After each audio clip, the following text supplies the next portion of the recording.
Okay, welcome everybody, and welcome, of course, Michael, Mm. with us. Long time, I think, Mm. last time we had you with us, and the topic is self-investigation and happiness.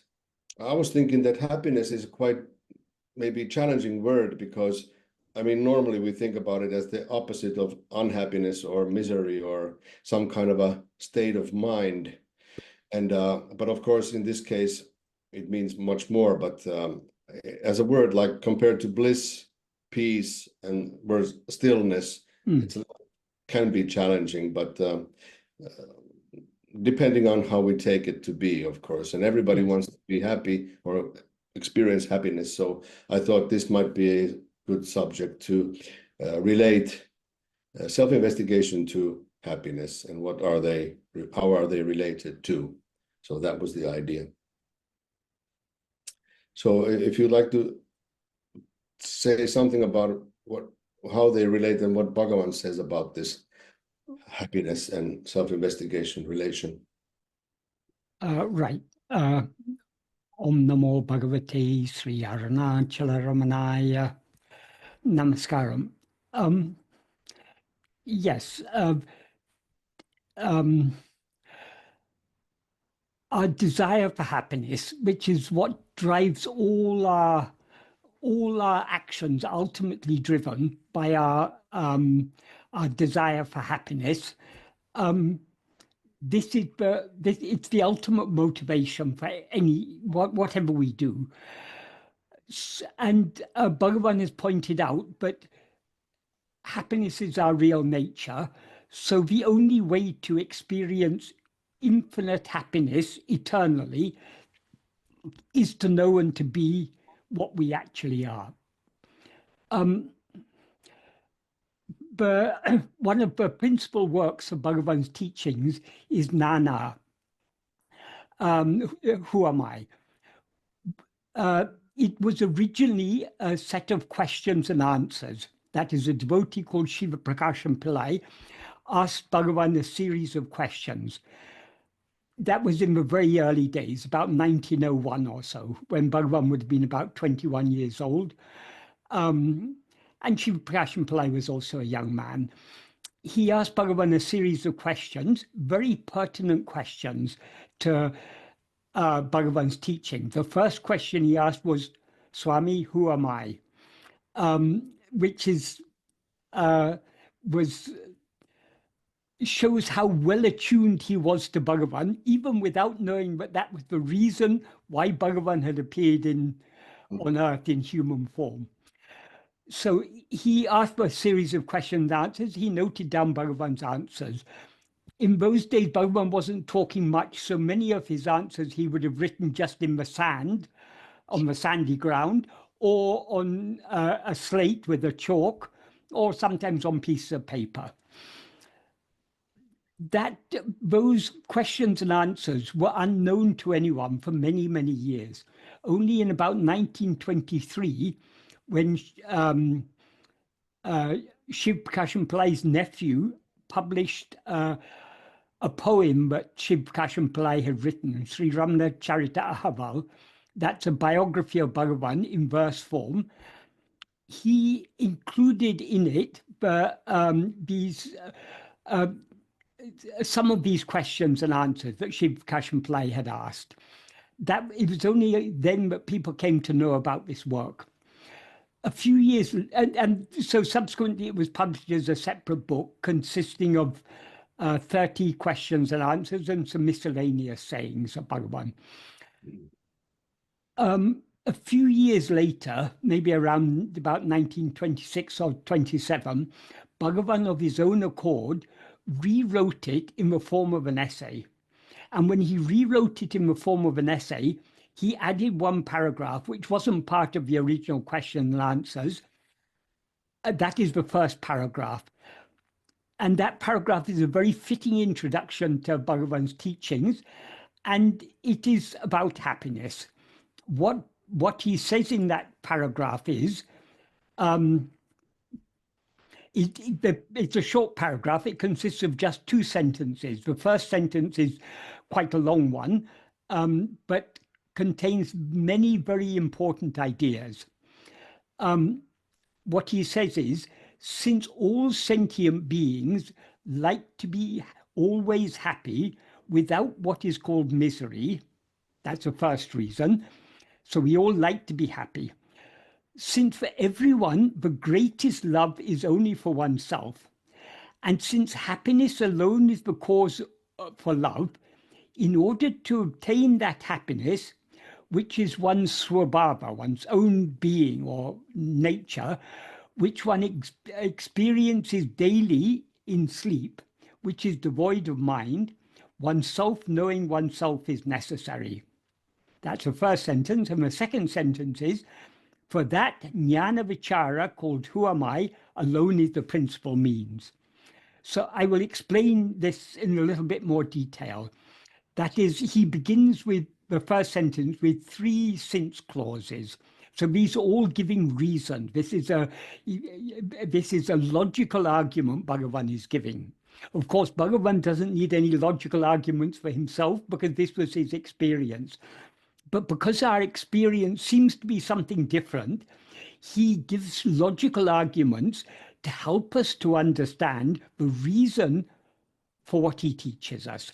So he starts by saying, since all jivas means sentient beings, that's not only human beings, sentient beings of all kinds, since all sentient beings like to be always happy without what is called misery.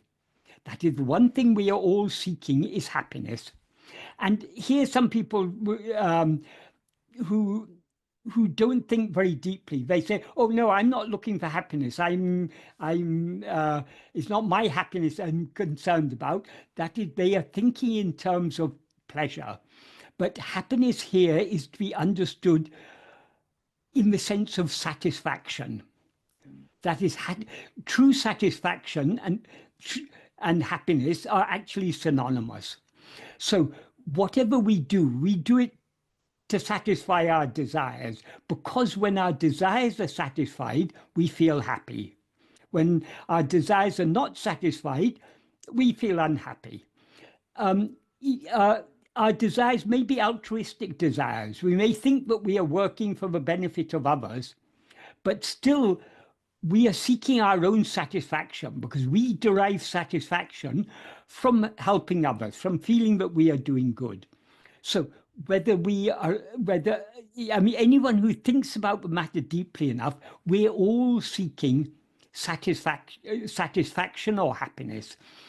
And that is what drives every action we do. Every action of mind, speech, and body is ultimately driven by this desire for happiness.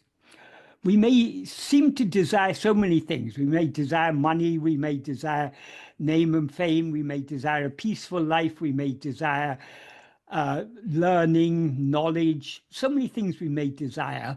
But ultimately, why we desire those things, because getting those things will satisfy us.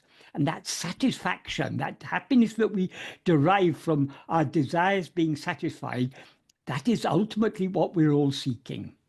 So we're all seeking, we all like to be happy. We all, the verb he uses for like is virumbuvadu.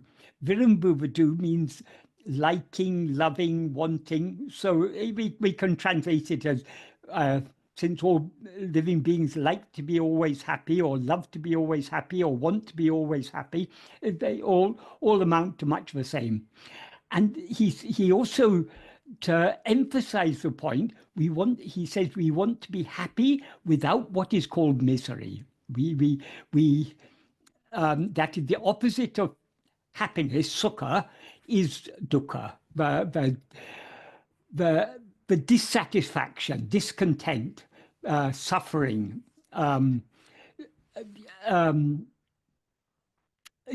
That is the opposite of happiness. So we want to be free of that dukkha, and in its place we want to experience sukha.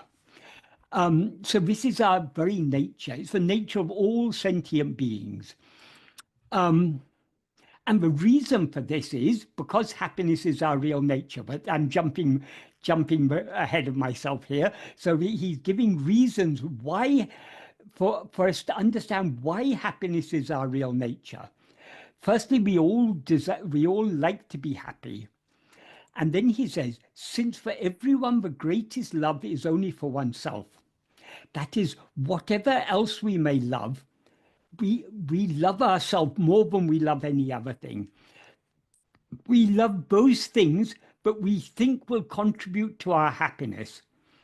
So it's even when we love others, it is ultimately because of our love for ourselves that we love others. We love those who contribute to our happiness. So since for everyone the greatest love is only for oneself, this is our very nature to love ourselves. Of course, and self-love is not in itself a wrong thing, because what we actually are is infinite being, awareness, and happiness. So there's nothing selfish in the usual sense of the understanding of the word selfish in loving ourselves.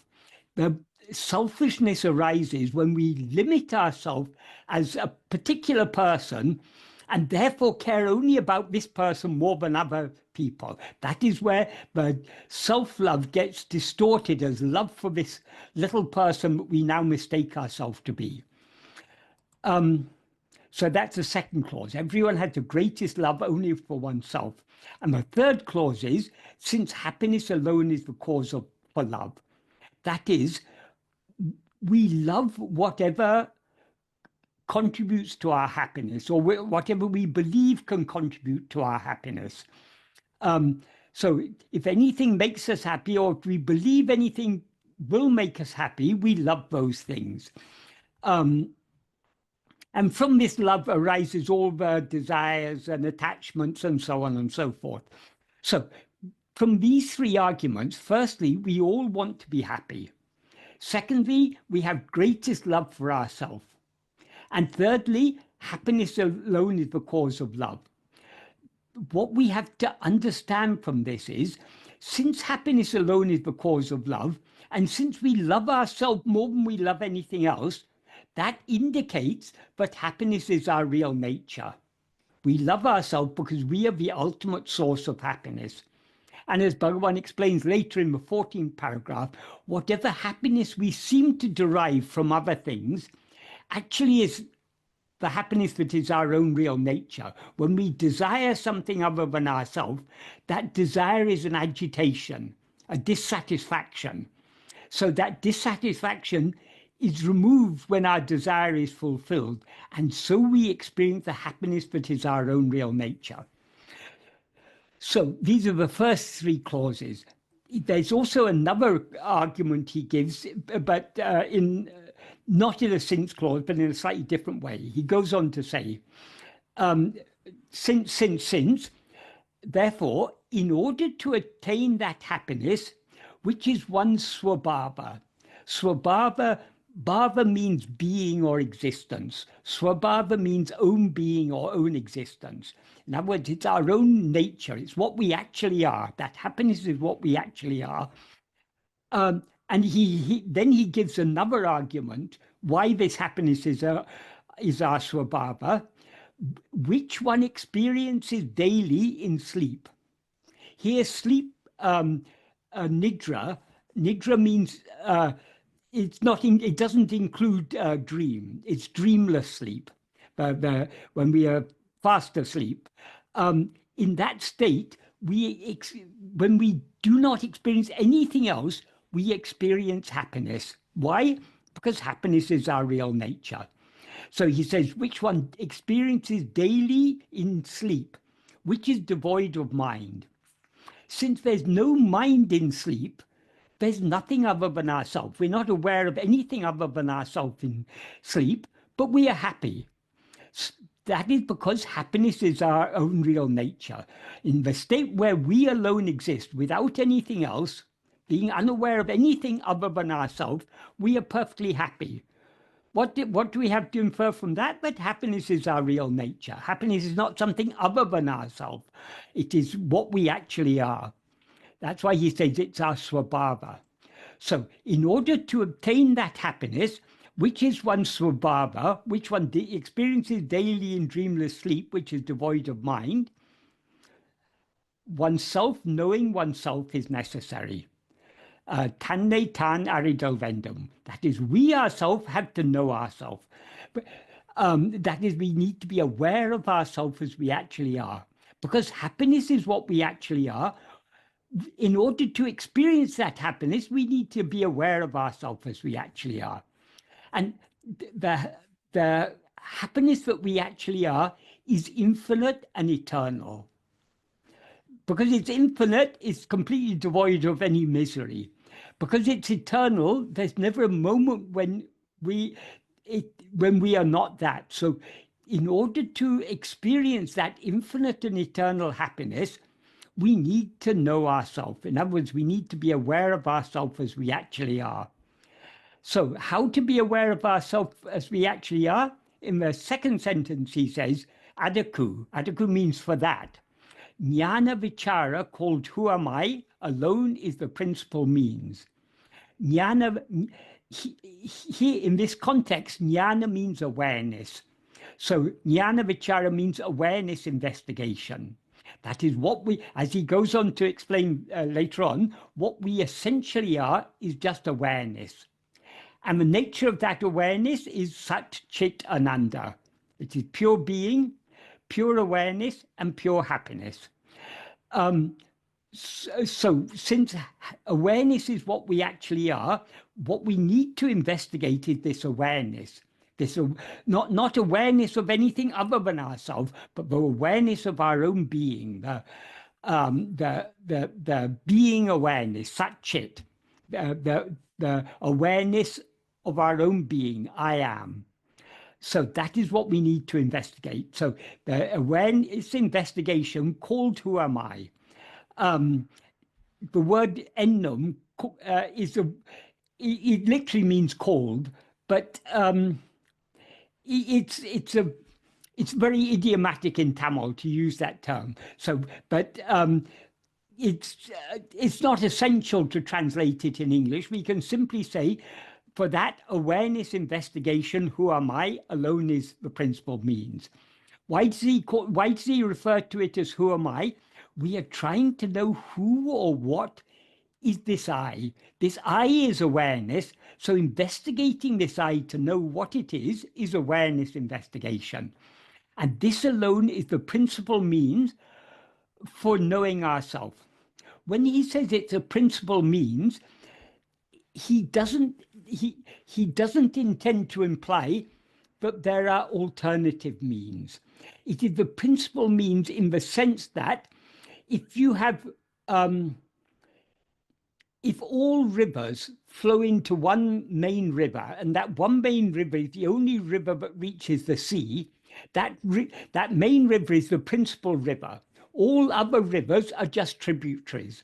So in the same way, this is the principal path. Whatever other path we may follow, ultimately we need to come to this path in order to know and to be what we actually are, in order to experience the infinite happiness that we actually are. So is that have I explained that clearly enough? Yes, I'm sure that's very good. And does Jeff or somebody have anything to add? Something, some questions or something? I have tons of questions. Okay. I feel blessed, or I don't know, just that there's just a few of us and we can talk. Well, and there'll be more probably when it's released anyway on the YouTube channel. But yeah, for some reason, Finnish people are lazy today, it seems. I don't know. It's a blessing to me, so I'm very grateful. I mean, I'm in Montana in the United States, and I just and I don't know if you're familiar with Gangama or Amma, who is David Godman just published a book about her, and We heard about. Yeah, and I've been studying her teachings, and I've listened, and thank you so much, Michael, for all your work for all the years that you've been doing this. I just am so appreciative because it's made it easy. And David Godman too, just his book "Be As You Are," and then the book that you and Sadhu Om did, uh, the one, the chapter Ramana. one, and chapter 8 is just speaks volumes to me, and I'm so appreciative because I like around Montana, and where I live, there's just not a lot of people. And I try to share Bhagavan's teachings with others, and nobody really, it's very Christian. And they say, well, there's only one God and it's Jesus. And they don't want to listen about self-inquiry. And then, but I just love inquiry in the practice. And like I said, I'm very grateful. And I don't know, blessed that there's so few of us and we get to talk. So I'll quit talking about that so I can ask you questions. My questions regard around the practice, because like, and really, and I'm getting, I get into a place when I just really look to the source and where my thoughts are coming from. And it says in even like, and I've studied that. I've studied Who Am I, the book, and I have the question version, and I've studied it along with your version. And they pretty much are saying the same things. You really get into the vocabulary and things. And I appreciate that because I can find pretty much, like when I was studying the book Who Am I with the 28 questions, and then I love how you explain how the happiness part wasn't included in the original questions and the whole story. And I get to go to Tiruvannamalai in February, and I'm so excited to see where all of this stuff happened. And I just am really, and I'm becoming more devoted. I feel like I'm like caught in the jaws of the tiger or whatever, and so I guess my question is always around personal. I mean, what do you do? I mean, is it, do you let go of all, because you're supposed to eventually let go of everything that you know and realize that you don't know anything. And the real knowledge is that everything is Bhagavan, everything is God, and everything that happens, every experience, Bhagavan is the experience of all experiences, and that's what Amma says in her, and been studying, she has these 101 sutras that she published for free. And David Godman says the most highest teachings are always free. And he sold that book that about Amma for only $2, and he shipped it to me. So I don't know if there's a question in there. I'm just grateful to be able to listen to you and not be on a video. So you mentioned letting go, but how can we let go? The very nature of ego is to be always grasping something. So how can we let go of everything? The answer given by Bhagavan is we need not worry about letting go of other things. All we need to be concerned about is holding on to ourself. To the extent to which we hold on to ourself, we thereby let go of other things. Holding on to ourself means attending only to ourself, to our own being, I am. To the extent to which our attention is fixed on ourself, it is thereby automatically withdrawn from other things. So we don't have to, if we are trying to let go of things, our attention is on those things we are trying to let go of, and the attention itself is attachment. So rather than of course we have to let go of everything, but if we try to let go of everything, it's a self-defeating effort, because holding on in this context means attending to. So we can't cease it. If you try to cease attending to something, your attention is on that thing you're trying to cease attending to. So Bhagavan says, don't worry about letting go of anything. Don't worry about this netty. Just hold on to that which you actually are. If you hold on to what you actually are, everything that you are not will automatically drop down, because nothing is holding on to us. We are holding on to everything else. This body doesn't claim to be I.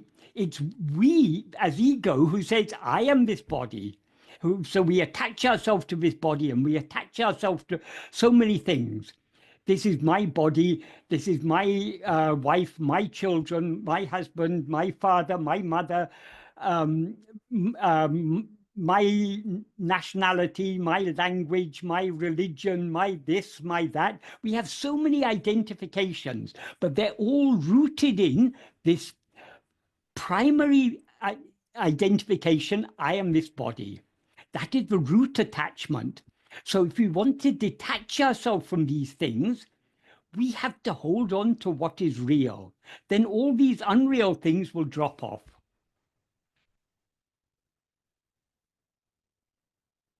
And then I guess my question is, and I don't, has this happened for you? I mean, you've been doing it for so long.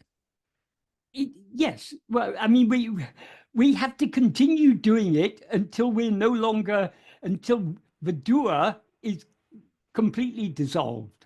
That is, as Bhagavan explained, the nature of ego is to rise, stand, and flourish by attending to things other than itself. But if that same ego turns its attention back on itself, it thereby subsides and dissolves back into its source. So we have to continue this practice until we dissolve completely in our source.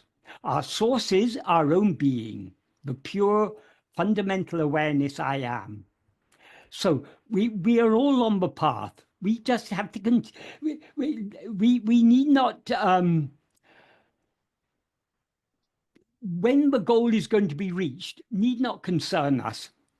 If you're intent upon reaching a certain destination, all you have to do, you have to know the direction and follow and proceed in that direction. So long as you're going in the right direction, you will reach the goal sooner or later.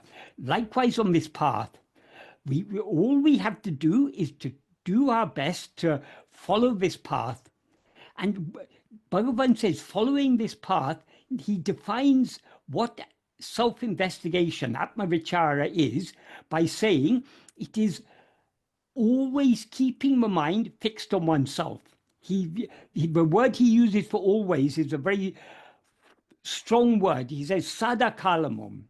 So our aim is to be constantly self-attentive.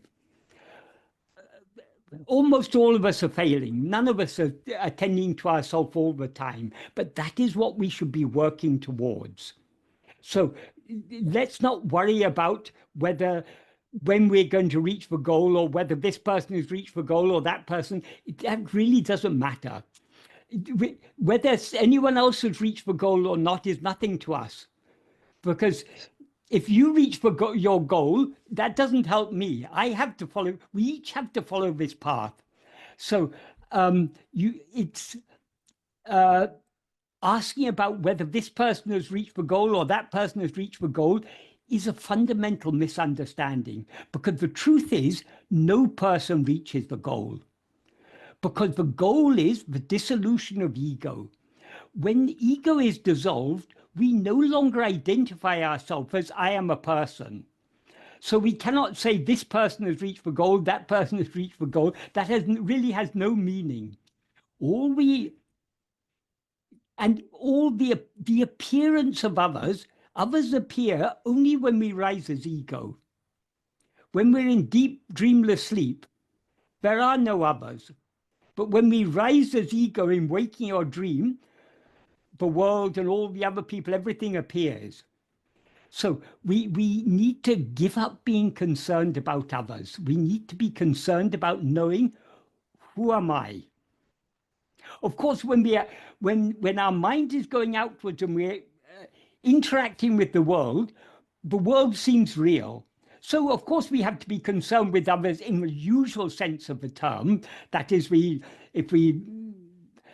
if someone is suffering, we try to say some kind words or some consolation. So naturally we care for others, but ultimately the solution to all these problems is to know what we ourselves actually are. While we're dreaming, if we see someone suffering in our dream, we naturally try to help that person. But the greatest help we can do to solve all the suffering we see in a dream is to wake up from a dream. So this is our primary duty. Amma says guru, grace, and the path are the same. And then she says awakening only happens, or she says, awaken only happens if there is a dream. And then she said, the dream ends when the dreamer is found. Well, when the dreamer is found to be non-existent, that's the whole point. This dream seems to be real. That is, the dreamer of this dream is ourself. When we dream, we always experience ourselves as a person within the dream. So when we know what we actually are, the dreamer will thereby cease to exist, and therefore all dreams will cease to exist along with it. So that's why Bhagavan was always emphasizing that the root problem is ego, the false awareness, I am this person, I am this body. And because ego is a false awareness of ourself, it can be eradicated only by correct awareness of ourself as we actually are. That's why investigating ourselves and knowing and being what we actually are is essential. When we know what we actually are, we will know that ego never actually existed at all.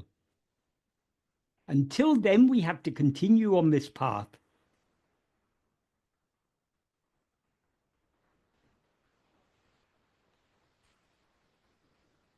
I guess I'll do that then. Yeah. Well, we have little choice.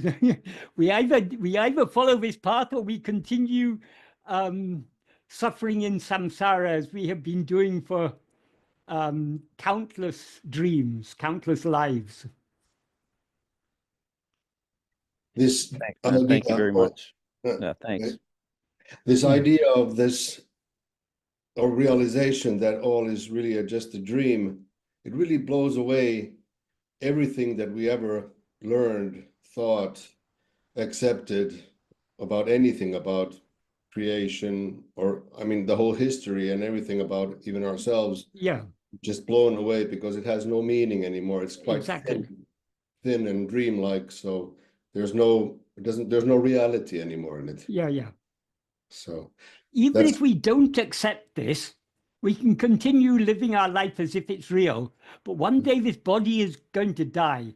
And when this body dies, it will all end like a dream. Yes.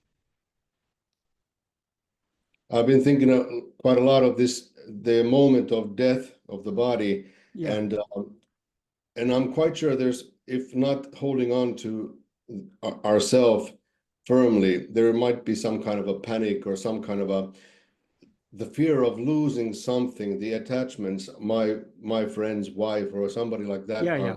And it's quite certain, even people who say, I'm not afraid of death, I think it's easy to say like that, but in that moment, I think it's natural to have some uncertainty at least. Absolutely, because we all, by studying Bhagavan's teachings, we understand that this body is not what we actually are.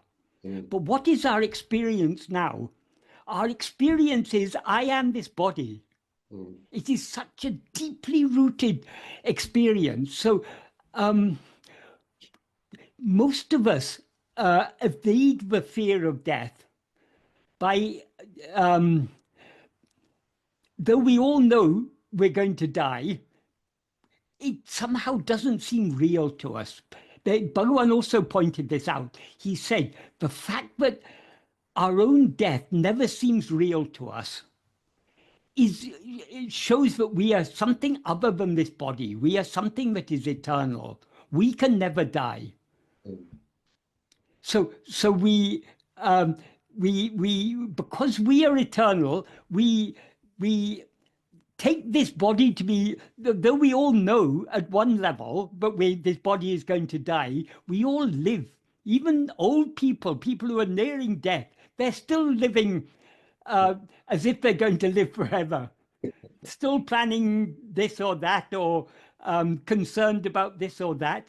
Truly speaking, in old age, when death is approaching, we should become more and more detached. But many people, become more and more attached when they get nearer and nearer to death because of the fear that they're going to lose all these things.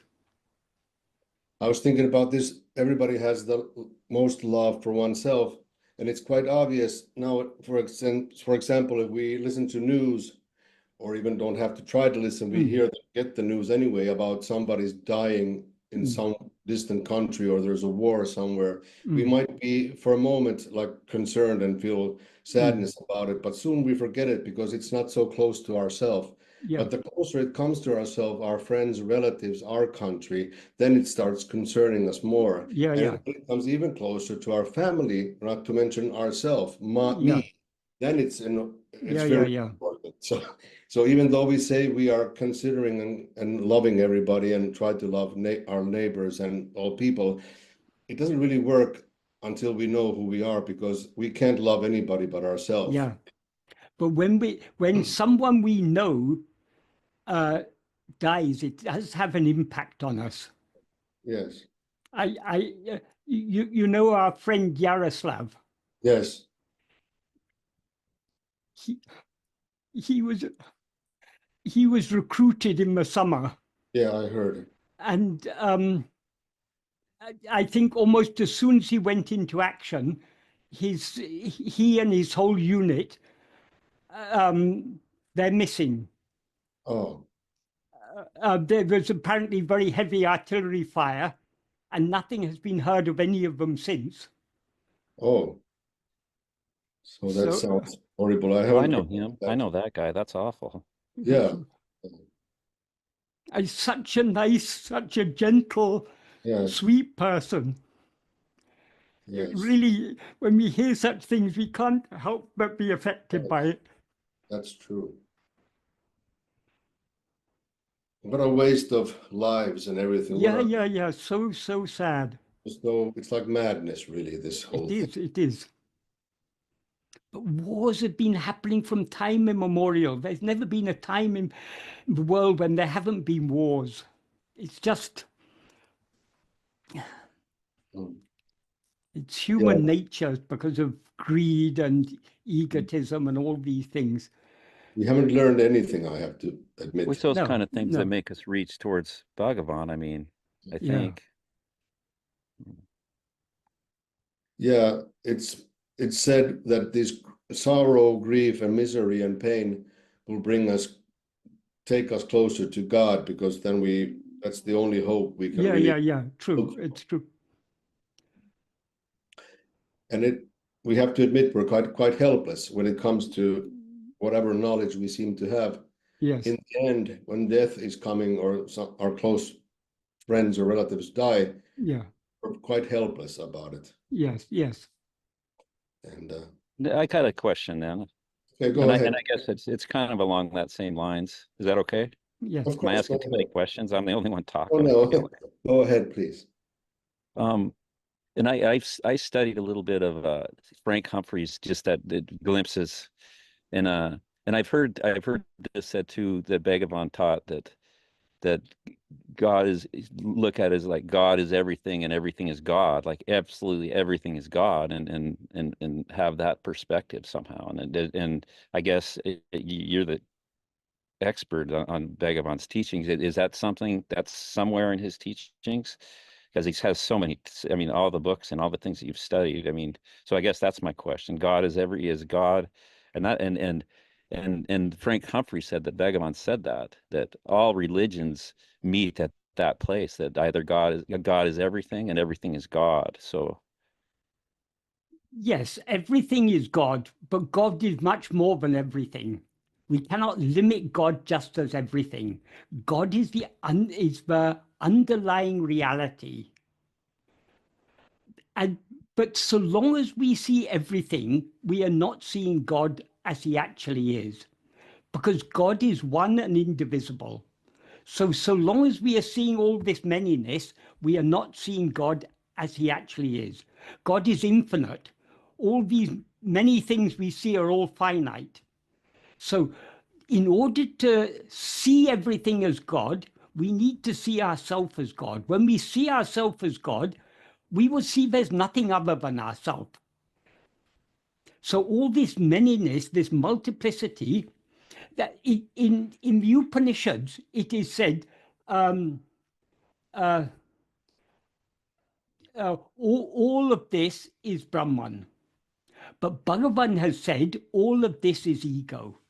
In verse 26 of Ulladu, he says, if ego comes into existence, everything comes into existence. If ego doesn't exist, everything doesn't exist. Ego itself is everything.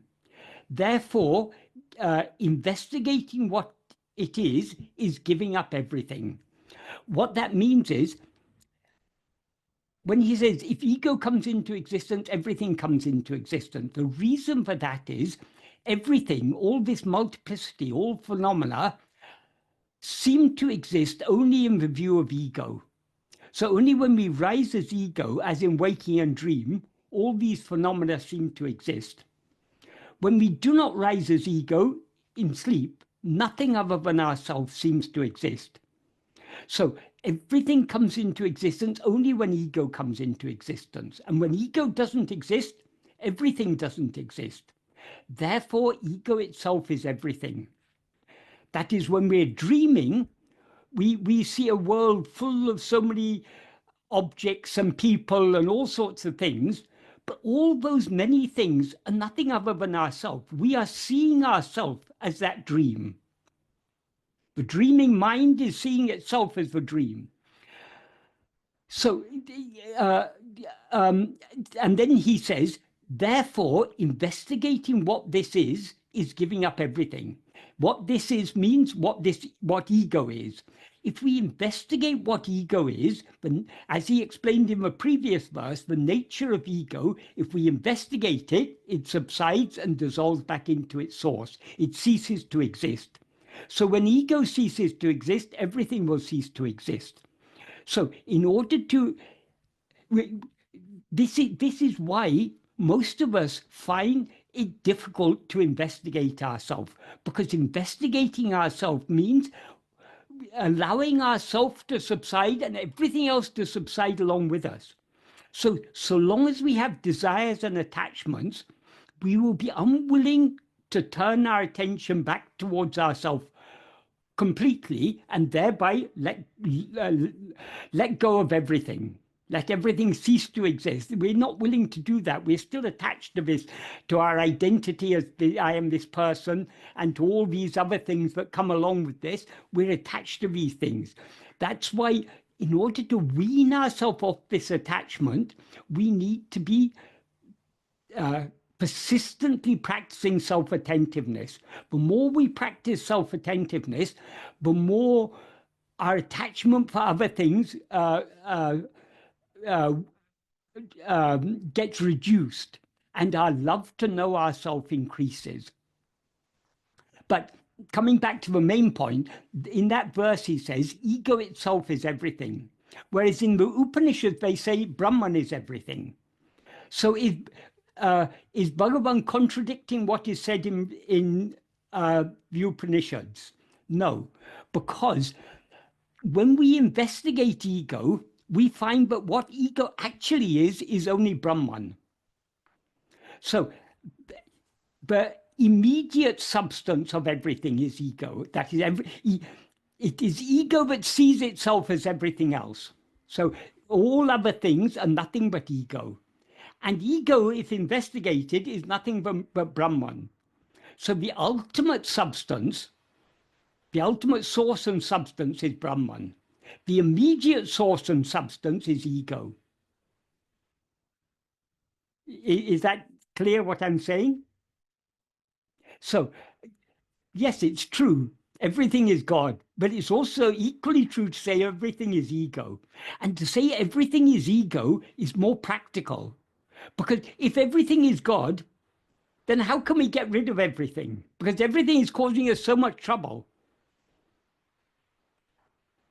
And then the answer to that is to look within, turn around and look within. If we look don't look within, at the two walls in front of you, look at what's behind you. Yeah, exactly. If we look within, we as ego will cease to exist, and everything else will cease to exist along with us. That is the experience that God is everything, because God is the only thing. There is nothing other than God. Then perhaps I'm on the right track. Yeah.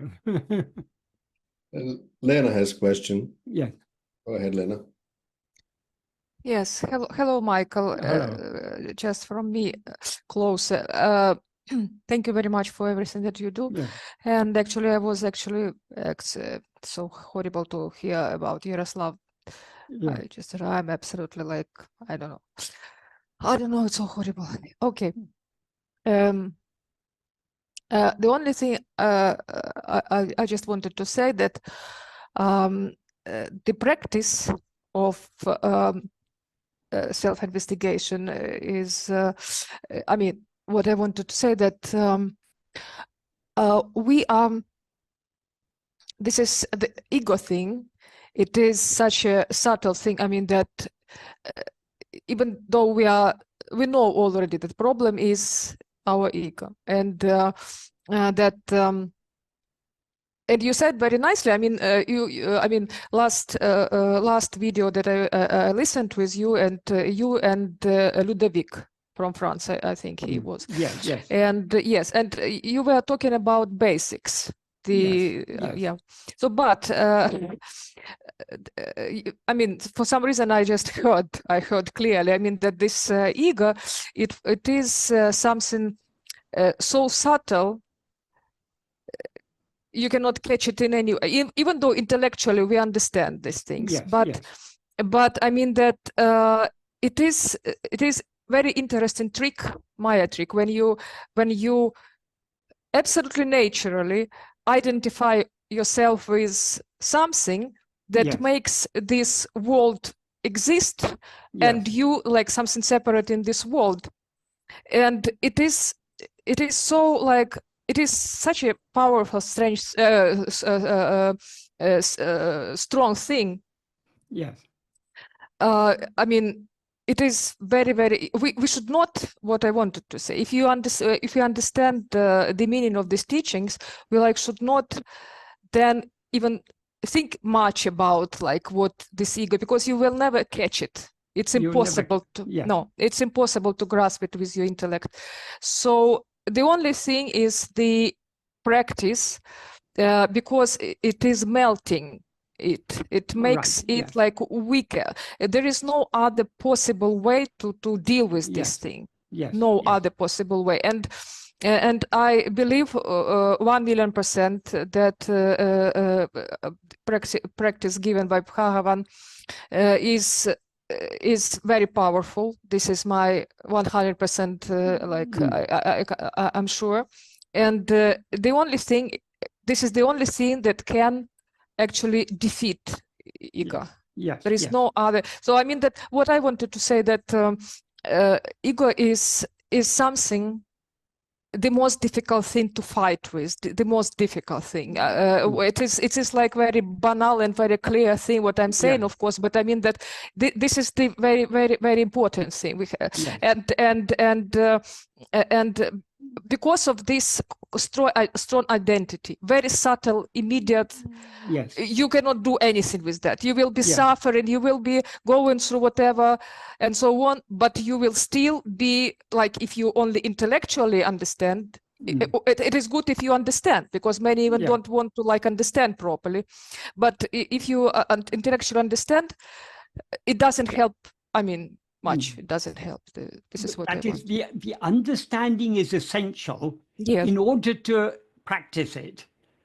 Yes. But the understanding by itself, without the practice, is of no use at all. Yes. So the understanding is necessary only for practice. Because if we don't clearly understand, but we are not any phenomena of any kind. We're not this body, we're not the mind, we're not the thoughts, we're not the desires, we're not the vasanas. We are not any of these things. We are that which knows all these things, that which is aware of all these things. That is ego. But we seem to be ego only so long as we're attending to anything other than ourselves. If we turn our attention back on ourselves, there's no such thing as ego to be found. That's Yes, the but beauty of Bhagavan's teachings. yes, this is great, but this ego identification, it is very strong in a sense that it is so natural for us. Yes. We are like, it's like what can exist otherwise? Like, Yes. it's yes. all, world is something, even by the way, it's interesting also, I thought that when you were talking about happiness and how we take happiness, for example, some people, they give away their lives for other people. And what do they receive? They just lose their body, actually. Yes. So whatever we think to gain in a sense of happiness, it seems finally it is not even for body. I mean, Yeah. ultimately, it is not. I mean that it is for something else. Yes. For something much subtler than Yes, body. Yes. Yes. So and again, it says about something that is so subtle that we cannot even, like, we cannot control it. This controls us in a way. I mean, so It's we who are talking are ego. That yes, is, the reason we cannot fight with ego is we ourselves are the ego. So the only way to vanquish it is to look at it. So long as we are looking at anything else, we seem to be ego. Only when we look at ourselves, there's no such thing as ego to be found at all.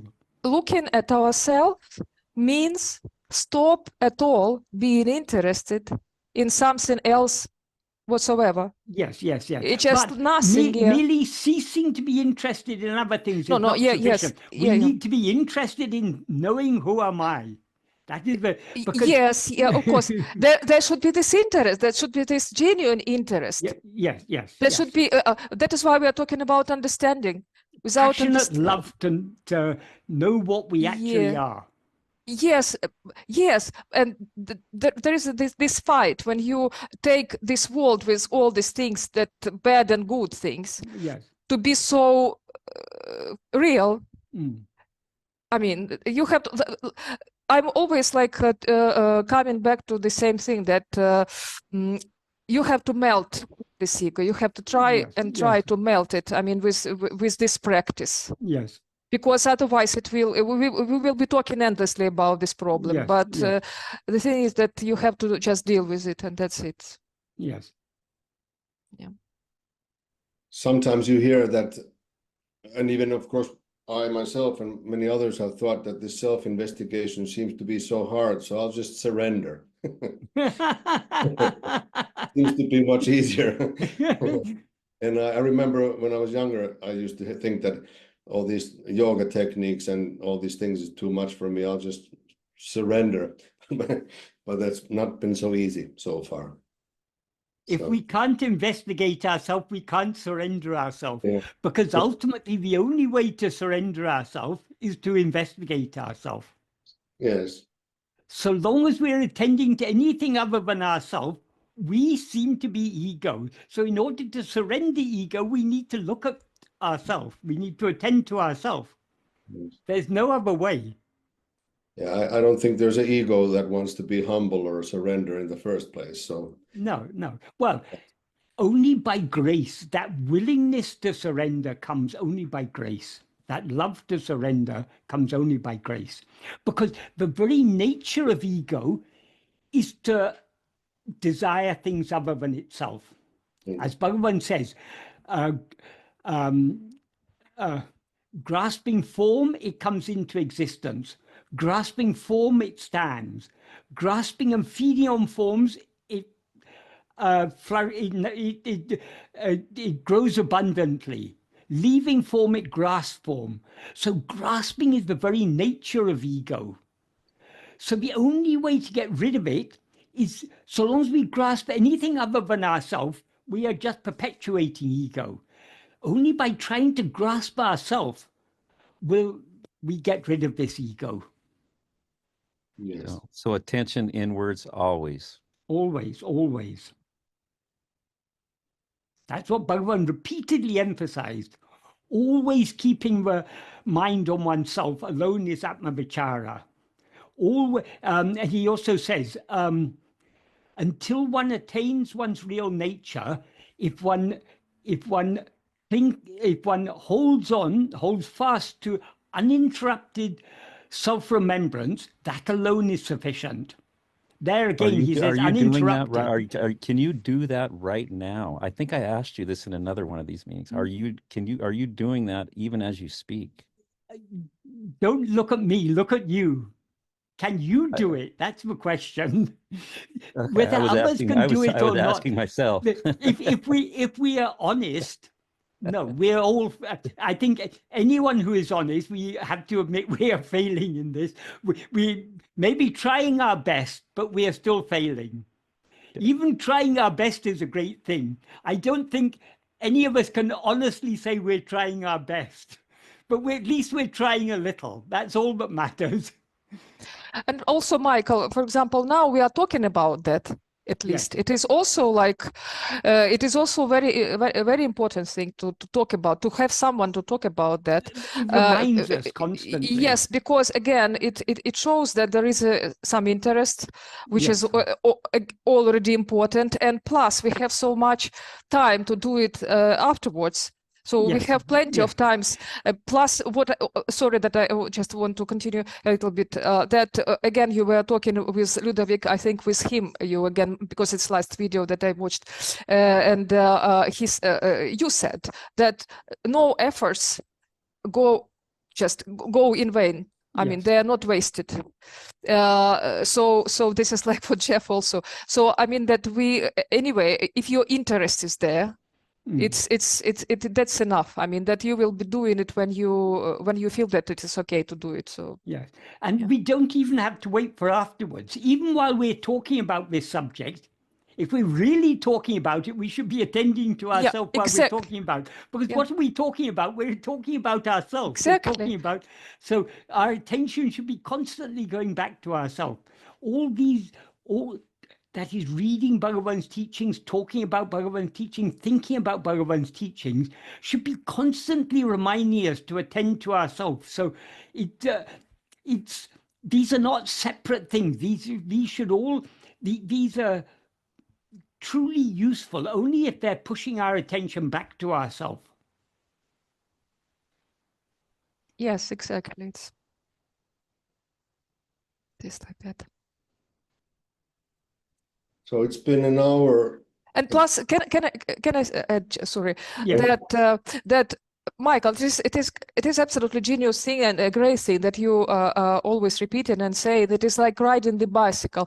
This is very important because it is it is for us. It is the way you you are learning.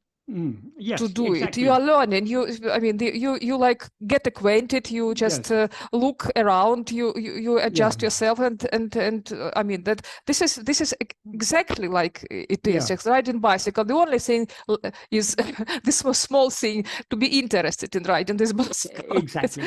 This is the only thing. Yeah. If someone asks us how to ride a bicycle, what can we say? You have to try get on it. the bicycle and try. Try That's it, the only way exactly. of learning. Exactly. Words can point in the right direction, but we can never no words can adequately say what is self-investigation. Exactly. We have so many words already. Goodness, you have millions of your videos. You million times you said already all these things. But and which is great. Thank you so much, Michael. But the only small thing is left that you have to do it yourself. You have to. Exactly. This is the only thing. Yeah.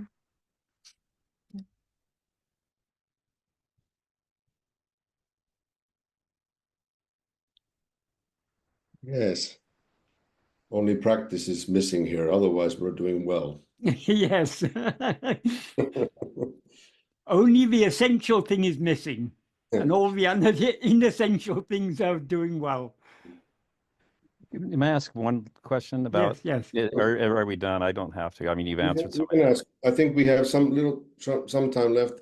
it depends on Michael, but I think yeah. We can go on for a little while. I mean, to me, this whole meeting seems like grace, and Bhagavan talks about grace, I imagine. And I guess what would you say that Bhagavan says about grace? What Bhagavan has revealed about grace is very, very important. Grace is not something other than ourselves. Grace is our own real nature. Grace is the love that we, as we actually are, have for ourselves as we actually are. That's why I was saying earlier, this love to turn within cannot come from ego, because the nature of ego is to constantly grasp things other than itself. So the love to try and grasp ourselves can come only from deep within, from what we actually are.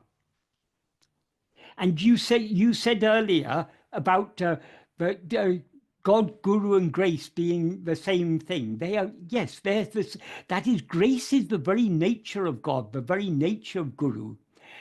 Because God is love, Guru is love. That love is what we experience as grace. So we all, as Bhagavan says in that first paragraph, we all have greatest love for ourselves. But our love for ourselves is now distorted because we take ourselves to be something other than what we actually are. But underlying all this is that love for ourselves, we all love happiness. Happiness is what we actually are. So that love for happiness is itself grace, and that's what drives us on. That is, grace is infinite. It's beyond human. I mean, whatever we say about grace is we cannot capture grace in words. That's why Bhagavan often says it's beyond all understanding. But grace ultimately is the only reality. Thank you. It is what we ourselves actually are. Michael, your voice is a little bit distorted. So grace is always helping us, but we need to cooperate with grace. Grace, as Bhagavan said, in the form of Guru, and Guru's teaching outwardly, it's giving us a push back within. And from within, it's pulling us within. But we need to be willing to yield ourselves to grace. Because grace will never force us. So our cooperation is necessary. But ultimately, what we are cooperating with is ourselves, not with anything else. Grace is nothing other than ourselves. Bhagavan often said, grace is what is shining in the heart of each one of us as I am.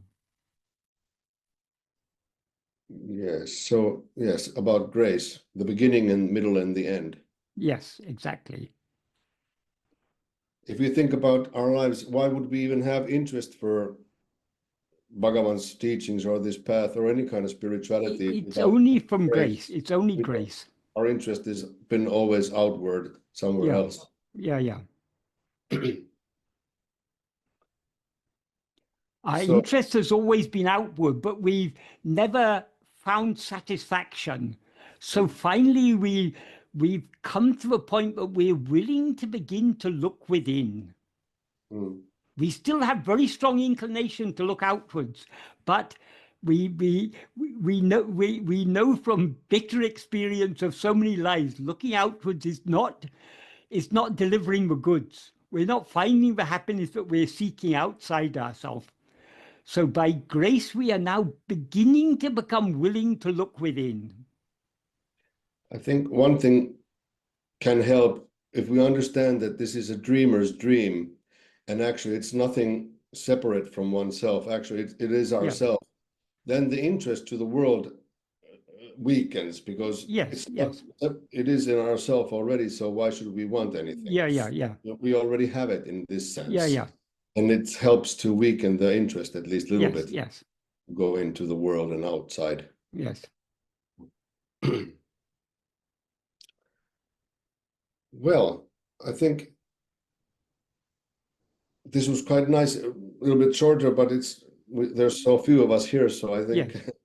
it was very good to have you. Thank you, Right. Michael, very much, and all the best. Can I ask, are you still living in London, by the way? No, I don't live in London. Okay. For more than a year now, I've been living in Scotland. Oh yes, okay, great. Better climate, I guess, also. Well, certainly a wetter climate, but Okay. it's certainly better for my health. London, where the air pollution was not good for my lung condition. Of course, And yes. here I'm just on the coast, so clean sea air, Okay. walking in the hills and everything is, Great. yeah, it's conducive for. That's good. All right. Well, maybe it's time to say thank you, Michael, and Well, thank best you of all. blessings. Thank you to everyone, and thank you most of all to Bhagavan, who brought Thank us all Bhagavan. together. Thank you, Michael. To It is not enough of you, actually, never. And I have to say that the best thing is to talk with you, just to talk with you, because it is one of the these very strong ways of maintain this interest to talk with with sages. So that is why I mean that I feel it like that. So it was really very, very rare and very great case to have again you with us. So thank you very much. Very grateful. Thank you so Okay. much. Thank you. All for having or you. participating, I mean, also. Right.